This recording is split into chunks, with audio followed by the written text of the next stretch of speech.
बस अभी कुछ देर पहले आया माँ। मुझे पता चला आज क्या हुआ। सो सॉरी माँ, मुझे आज यहाँ पे होना चाहिए था। मैं होता तो शायद अपनी बेटी को पहचान पाता। वो हमारी आंखों के सामने थी और हमने दोबारा उसे खो दिया। नहीं बेटा, हमने उसे नहीं खोया, बल्कि आज तो बहुत ही शुभ दिन है। हम उसे पहचान नहीं पाए, लेकिन उसके शुभ कदम हमारे घर आंगन में तो पड़े। और रही बात उसे पहचानने की, तुम्हारे को विश्वास है सही समय आने पर राम जी उसे हमारे सामने ले आएंगे। एक बात बताओ चंद्र। हाँ बोलो ना।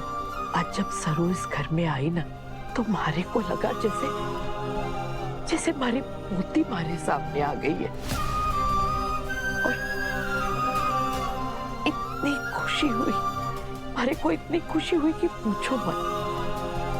इतनी प्यारी समझदार छोरी मारी पोती है। और मैं कितनी किस्मत वाली दादी हूँ, ऐसा लगा। मैं समझ सकता हूँ माँ, मैं समझ सकता हूँ। पता है, जब भी मैं भी सरू को देखता हूँ तो मुझे लगता है कि काश यही मेरी बेटी हो। चंद्रू, जब दोनों के मन में एक ही विचार आ रहा है तो पता लगाने में हर्ज क्या है? मैं कुछ समझा नहीं माँ। सरू के परिवार के बारे में जरा पता तो कर। हमारे समझ में आ जाएगा कि वो हमारी वारिस, हमारा खून है या नहीं। ये तो बहुत ही अच्छा आइडिया है माँ, मैं आज ही पता लगाता हूँ।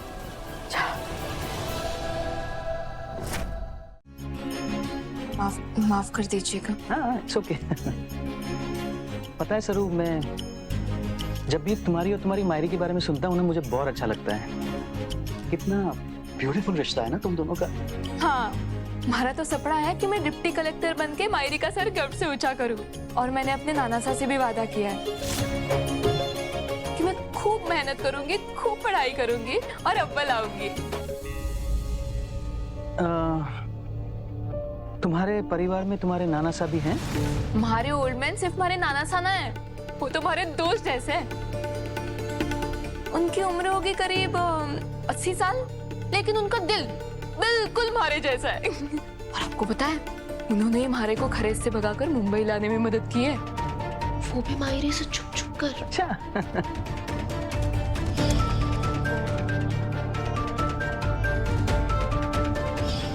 सरोजा के पापा साथ अब नहीं रहे, लेकिन सरू के नाना अब भी जिंदा है। इसका मतलब सरू मेरी और सरोजा की बेटी नहीं है।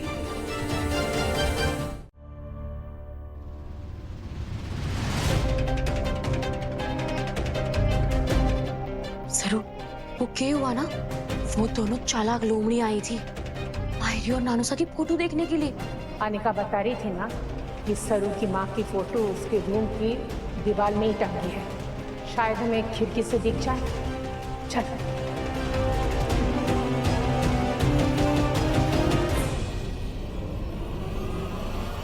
ये चालाक लोमड़ियां सरू की मायरी और नानूसा की तस्वीर देख रही है ताकि ये उन्हें तंग कर सके खरीज जाकर और सरू से अपना बदला ले सके।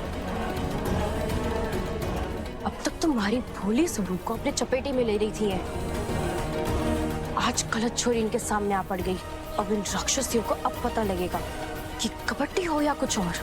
जब विला अपना दांव खेलती है तो दुश्मनों को भी मुंह के बल गिराती है।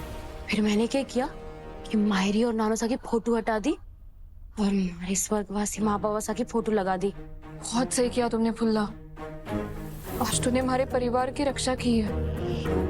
पर अगर वो दोनों फिर से आ गए तो हमें थोड़ा चौकन्ना रहना होगा।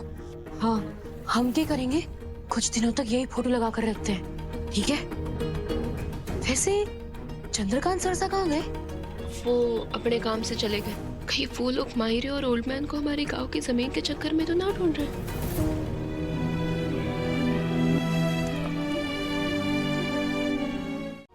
माँ ये पीछे प्लीज।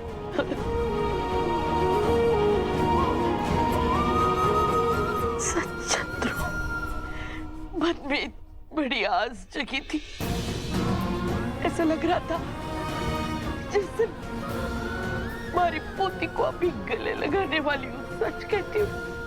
देखिए आप परेशान मत होइए माँ, मैं वापस किसी काम से खरस जाने वाला हूँ, हाँ? तो मैं वहाँ जाकर ना उन किराएदार से वापस बात करूंगा जिनके घर में मैंने बाबा साहब की फोटो देखी थी। पिछली बार तो क्या हुआ था कि उनकी मौत की खबर सुनकर मुझे इतना शॉक लगा था कि मैं उनसे कुछ पूछ नहीं पाया। और इस बार सब अच्छे से पूछ लेना। को ढूंढने के लिए कोई भी कसर न छोड़ेंगे हम। सीताराम जी तो ना रहे, पता नहीं सरोजा और थारी बेटी किस हाल में होंगी। राम जी उन दोनों की रक्षा करें।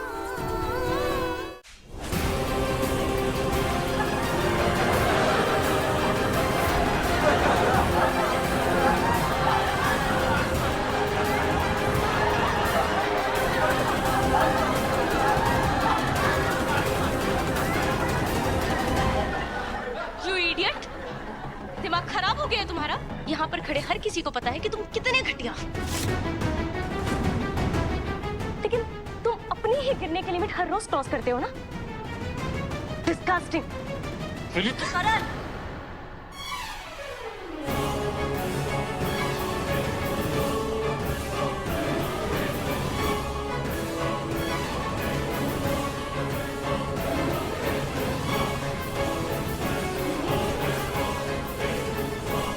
चलो सर,